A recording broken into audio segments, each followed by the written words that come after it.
الحمدللہ وحدہ والصلاة والسلام علی من لا نبی بعدہ اما بعد فاعوذ باللہ من الشیطان الرجیم بسم اللہ الرحمن الرحیم لقد کان لکم فی رسول اللہ اسوۃ حسنہ صدق اللہ العظیم۔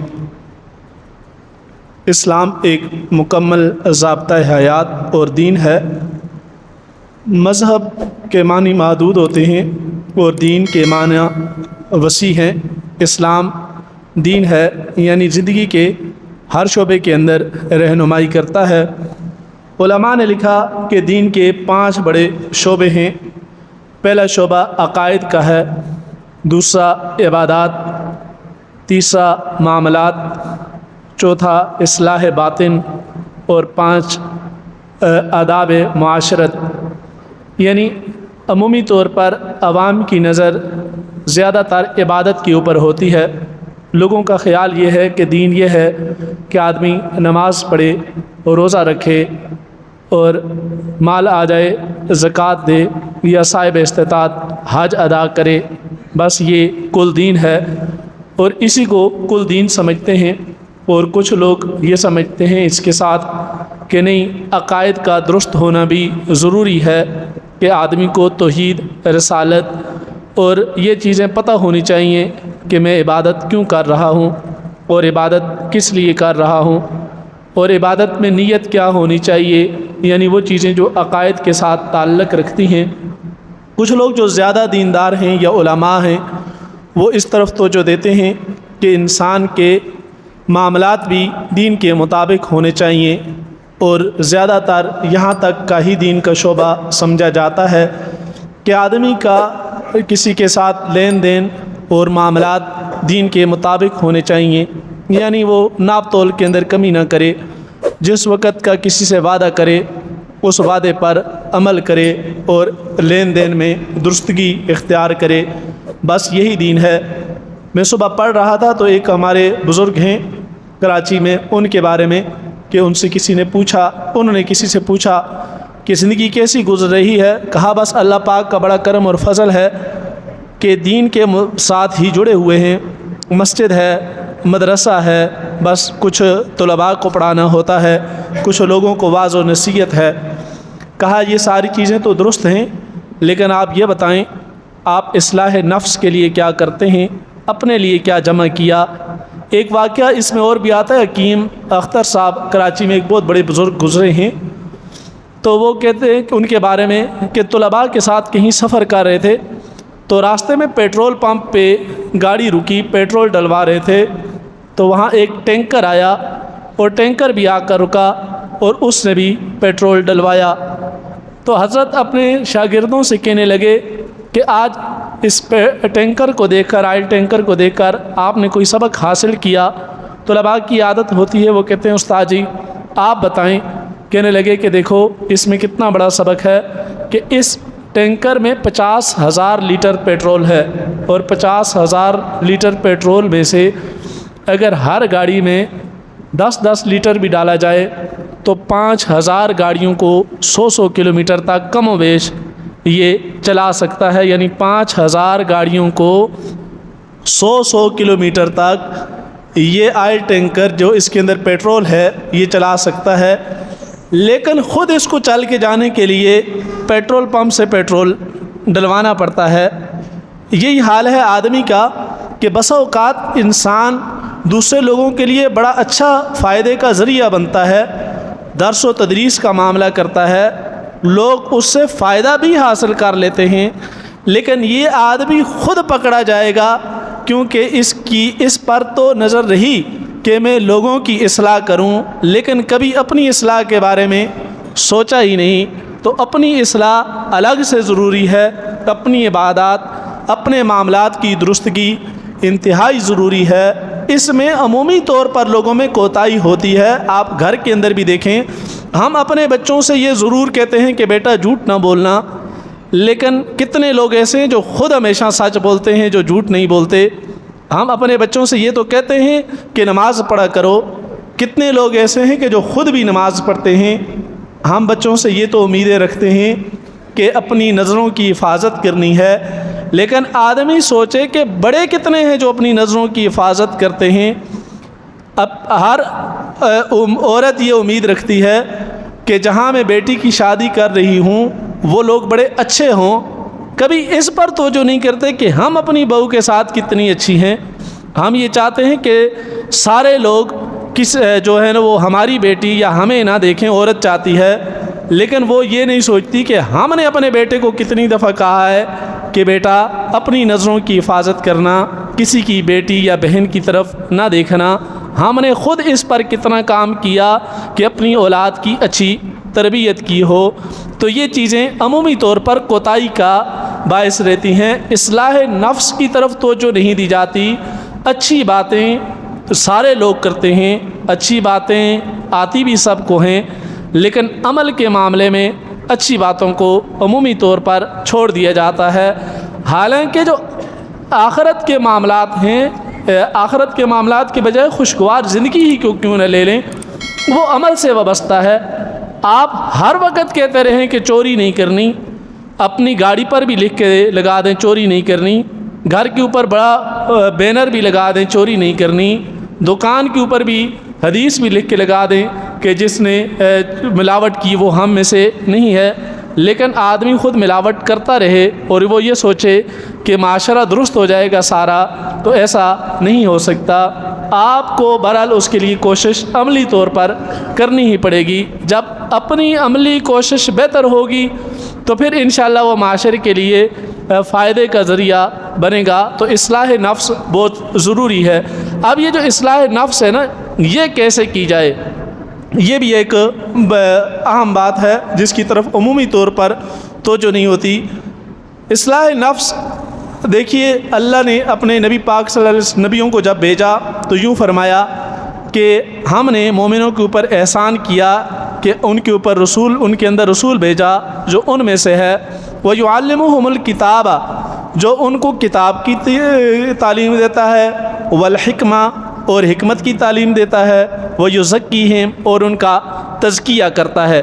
اب یہ جو تزکیے کا طریقہ تھا تو نبی کریم صلی اللہ علیہ وسلم نے مختلف، اب نبی پاک صلی اللہ علیہ وسلم سے تو کامل اکمل کائنات میں کوئی تھا نہیں، اور آپ کی جو نظر اور علم تھا اس کا تو کوئی ثانی یا مقابل بھی ہو ہی نہیں سکتا کسی صورت بھی۔ تو آپ کیا کرتے تھے، جب لوگ آپ کے پاس آتے ان کے احوال کو دیکھ کر ان کے نفس پر جھانکتے اور دیکھتے کہ اس آدمی کے اندر کون سی کمی ہے تو اس کی اصلاح فرمایا کرتے۔ جیسے ایک شخص آیا، کہنے لگا کہ سب سے بڑی نیکی کیا ہے، تو فرمایا سب سے بڑی نیکی بھوکے کو کھانا کھلانا ہے۔ پھر کوئی شخص آیا، کہنے لگا کہ میں جہاد کے لیے جانا چاہتا ہوں۔ کہا آپ کے والدین ہیں؟ کہا ہیں۔ کہا جاؤ اپنے والدین کے ساتھ جا کر رات کو لیٹو، ہنسنے ہنسانے کی باتیں کرو، اسلامی ساتھ پر پہرا دینے سے یہ زیادہ بہتر ہے۔ کسی شخص نے کہا یا رسول اللہ مجھے بتائیں کہ سب سے افضل نیکی کیا ہے؟ کہا میدان جہاد کے اندر اپنی جان کی پرواہ کیے بغیر اسلام کی سربلندی کے لیے لڑنا، یہ سب سے بڑی نیکی ہے۔ کسی آدمی نے اور کوئی بات پوچھی تو اس کو فرمایا کہ جھوٹ کو ترک کر دینا سب سے بڑی نیکی ہے۔ ایک شخص کہنے لگا میں اسلام میں تو داخل ہونا چاہتا ہوں، نہ شراب چھوڑ سکتا ہوں، نہ بدکاری چھوڑ سکتا ہوں، نہ روزہ رکھ سکتا ہوں، اور نماز میرے اوپر بڑی بھاری ہوتی ہے، تو آپ مجھے بتائیں میں اسلام میں داخل ہو جاؤں کہ نہ داخل ہوں؟ فرمایا داخل ہو جاؤ، بس جھوٹ نہ بولنا۔ وہ شخص کہنے لگا ٹھیک ہے پھر مجھے کلمہ پڑھا دیں۔ جب کلمہ پڑھ لیا تو رات کو جب اس نے سوچا بدکاری کا، تو پھر کہنے لگا کل جب نبی پاک صلی اللہ علیہ وسلم پوچھیں گے تو جھوٹ تو بولنا نہیں ہے، وعدہ کیا ہے، سچ بتاؤں گا بدکاری کا تو حد جاری ہو جائے گی، اور سچ نہیں بتاؤں گا تو جو نبی پاک صلی اللہ علیہ وسلم سے وعدہ ہے وہ توڑنا پڑے گا۔ جب شراب کی طرف رغبت ہوئی تو پھر کہنے لگا یہی ہوگا کہ اگر کل پوچھا تو بتانا پڑے گا، بتاتا ہوں تو شراب کی حد جاری ہوتی ہے، نہیں بتاتا تو پھر جھوٹ ہوتا ہے، وعدہ ٹوٹتا ہے، یہ بھی چھوڑ دیا۔ اسی طرح غرض ساری جو برائیاں تھیں وہ اس سے چھوٹتی چلی گئیں کہ محفل میں بیٹھے ہوں گے، جب سب اپنی اپنی عبادت کا بتائیں گے اور میرے پاس عبادت نہیں ہوگی تو شرمندگی ہوگی، چلو عبادت بھی کر لیتا ہوں۔ تو یہ نبی پاک صلی اللہ علیہ وسلم تزکیہ فرماتے۔ اب اس کے لیے مختلف چیزیں تھیں، طریقہ کار بھی اختیار کرتے، یہاں تک کہ کچھ صحابہ کرام کو نبی پاک صلی اللہ علیہ وسلم نے اپنے پاس رکھا جو علم دین حاصل کرنے کے لیے، جس کو صفا کا چبوترا کہا جاتا تھا، مسجد نبوی کے اندر وہ جگہ روضہ پاک کے بالکل قریب تھی، تو یہاں پر وہ ٹھہرتے تھے اور ان کا کام صرف علم دین حاصل کرنا تھا۔ اور کچھ صحابہ ایسے تھے جو زیادہ عرصہ نبی پاک صلی اللہ علیہ وسلم کے ساتھ گزارا، ان کو نبی پاک صلی اللہ علیہ وسلم روانہ بھی کیا کرتے تھے مختلف بستیوں اور علاقوں کی طرف کہ آپ جائیں اور جا کر لوگوں کو دین کی تعلیم دیں۔ ایک تو تزکیے کا یہ نبی پاک صلی اللہ علیہ وسلم کا طریقہ تھا۔ اب جب یہ دور چل پڑا اور خاص طور پر وہ لوگ جو نبی پاک صلی اللہ علیہ وسلم کے ہاتھ پر ایمان لائے یا آپ کا دور حاصل کیا، تو نبی پاک صلی اللہ علیہ وسلم کی صحبت کا بھی اتنا شدید ان پر اثر تھا کہ اللہ پاک فرماتے ہیں کہ ہم نے وَكَرَّهَ إِلَيْكُمُ الْكُفْرَ وَالْفُسُوقَ وَلَكِنَّ اللَّهَ حَبَّبَ إِلَيْكُمُ الْإِيمَانَ وَزَيَّنَهُ فِي قُلُوبِكُمْ وَكَرَّهَ إِلَيْكُمُ الْكُفْرَ وَالْفُسُوقَ وَالْعِصْيَانَ۔ اللہ پاک فرماتے ہیں کہ یہ جو صحابہ ہیں ہم نے ان کے دل کے اندر ایمان کی محبت پیدا کر دی، ایمان کو ان کے دل کے اندر داخل کر دیا، اور فسق و فجور جو ہے اس کی نفرت پیدا کر دی۔ اب ان کے دل سراپا ایمان سے بھرے ہوئے ہیں، تو یہ نبی پاک صلی اللہ علیہ وسلم کے صحبت کا اثر تھا، تو ان کے راستے سے بھٹکنے کے جو چانس تھے وہ بالکل نہیں تھے، کیونکہ انہوں نے نبی پاک صلی اللہ علیہ وسلم کی صحبت حاصل کی۔ اب جب یہ سلسلہ آگے چلا تو آگے چلتے ہوئے پھر یہ ہوا کہ کچھ صحابہ کرام نے وہ راستہ اختیار کیا کہ وہ علم دین صرف بیان کیا کرتے تھے، اور کچھ صحابہ کرام اس حدیث یا قرآن کی تشریح بیان کیا کرتے تھے۔ جیسے آپ روایات کے اندر دیکھیں تو بے شمار روایات حضرت ابو ہریرہ رضی اللہ تعالیٰ عنہ سے بیان ہیں، اسی طرح کچھ اور صحابہ ہیں جنہوں نے بہت زیادہ روایات بیان کی ہیں۔ لیکن جب مختلف روایات سامنے ہوتی ہے اور صحابہ کرام کہ ہم دین کس سے حاصل کریں، تو خود نبی کریم صلی اللہ علیہ وسلم نے فرمایا کہ جب تم کسی معاملے میں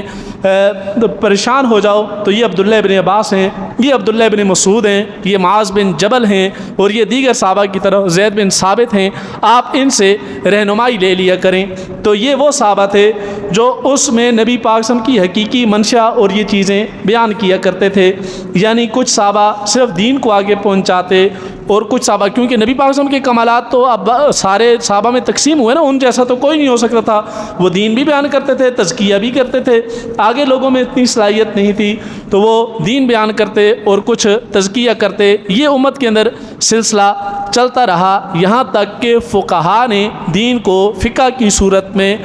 بیان کر دیا، اور اسی طرح کچھ ایسے تھے کہ جو صوفیاء قرار پائے اور وہ دین کی محبت لوگوں کے دلوں کے اندر پیدا کیا کرتے تھے۔ اسی کی وجہ سے ہمارے ہاں ایک سلسلہ چلتا تھا بیت کا، تو یہ ہوتا تھا کہ آدمی اپنے گھر بار کو چھوڑ کر ایسے کامل عالم کے پاس جا کر بسیرا کر لیتا کہ جو رفتہ رفتہ ان کے دل کے اندر اعمال کا جذبہ پیدا کر دیا کرتا تھا۔ یہی سلسلہ ہے جو امت کے اندر 1400 سال سے چلتا رہا۔ اسی وجہ سے امت میں ہمیشہ اس چیز کی طرف رغبت دلاتے رہے علماء کہ آپ کسی نہ کسی بزرگ کے ساتھ ضرور بیعت کریں تاکہ وہ آپ کی رہنمائی کریں۔ پھر ان کے ساتھ ایک رشتہ ہوتا کہ آدمی جا کر اپنے احوال بیان کرتا کہ یہ وجہ ہے کہ میرا اعمال کی طرف جھکاؤ نہیں ہے، عمل کروں بھی تو لیکن دل سے رغبت پیدا نہیں ہوتی، تو وہ ان کو رکھتے، وظائف بتاتے یا کچھ ایسی چیزیں بتا دیا کرتے کہ ان کے دل کے اندر عمل کا جذبہ پیدا ہو جاتا۔ بعد میں جیسے ہر چیز کے اندر نقالی آ گئی تو یہاں پر بھی نقالی آ گئی۔ جیسے علماء وہ نہ رہے کہ جن کے دل کے اندر امت کا درد تھا، بلکہ ایسے لوگوں نے دین کا منصب لے لیا کہ جن کو دین بیان کر کے دنیا کا اصول ان کے لیے ضروری تھا۔ اسی وجہ سے وہ اس طرح کا انداز بیان یا اس طرح کی چیزیں اختیار کرتے، یا چیزوں کے اندر مکس کر کے اپنی طرف سے ایسی چیزیں بنانے کی کوشش کرتے کہ لوگوں کی رغبت زیادہ حاصل ہو جائے،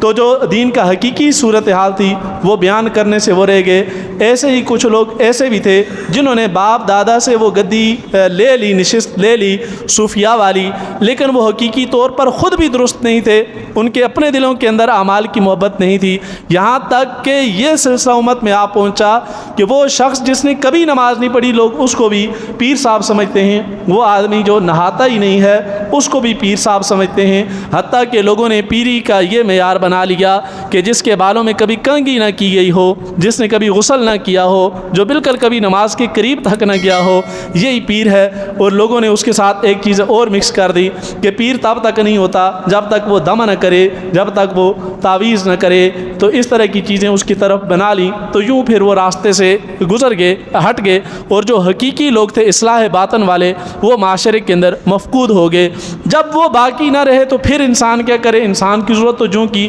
تو باقی ہے، تو اللہ پاک کسی بھی شعبے کو خالی نہیں چھوڑتے، اس کا کوئی نہ کوئی متبادل ضرور لے کر آتے ہیں۔ تو آج کل کے دور کے اندر پھر اللہ پاک نے اس کا ایک متبادل جو کیا، جس کی طرف ہم تمام علماء مطلب امت کی رہنمائی کرتے ہیں کہ آپ اس راستے کو اختیار کریں، تو وہ ایک تبلیغی جماعت کا سلسلہ ہے کہ جس کی طرف رہنمائی کی جاتی ہے کہ آپ یہ راستہ اختیار کریں۔ اب جب آدمی ان کے ساتھ چلا جاتا ہے تو وہاں عمل بھی کرتا ہے اور ہر وقت یہی کہتا رہتا ہے کہ اللہ سے سب کچھ ہونے کا یقین، اللہ کے غیر سے کچھ نہ ہونے کا یقین، اور دنیا اور آخرت کی کامیابی نبی پاک صلی اللہ علیہ وسلم کے طریقوں میں ہے، اور دنیا اور آخرت کا خسارہ ہی ہے کہ کوئی آدمی اللہ کے حبیب صلی اللہ علیہ وسلم کے طریقے کو چھوڑ دے تو اس کے لیے دنیا اور آخرت کا خسارہ ہی ہے۔ آج اگر کوئی آدمی اپنی اصلاح چاہتا ہے نفس کی تو پھر اس کے لیے ہم یہ کہتے ہیں، یہ نہیں کہتے کہ باقی سلسلے نہیں ہیں، اور بھی ہو سکتے ہیں، لیکن جو ہماری نظر میں ہے وہ یہ ایک بہترین سلسلہ ہے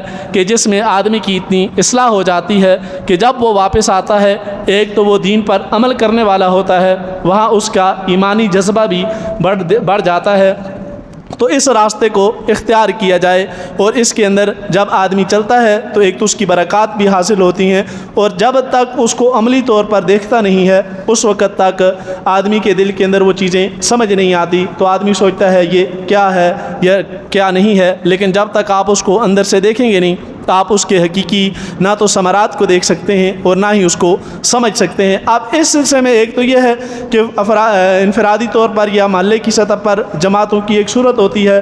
اور ایک یہ ہوتا ہے کہ کبھی کبھار اجتماع کی صورت بنائی جاتی ہے کہ جس کے اندر ہر طرف سے لوگ آتے ہیں، وہاں بزرگوں کے بیانات بھی ہوتے ہیں، اور آپ مختلف لوگوں کو جب دیکھتے ہیں کہ دنیا میں کیسے کیسے لوگ ہیں اور کیسے کیسے حالات کے اندر بھی وہ نکل کر اللہ کے دین کے لیے کوشش کر رہے ہیں، تو وہ پھر انسان کے اندر نیکی کا جذبہ ضرور بڑھتا ہے۔ اس لیے مختلف جگہوں پر سال میں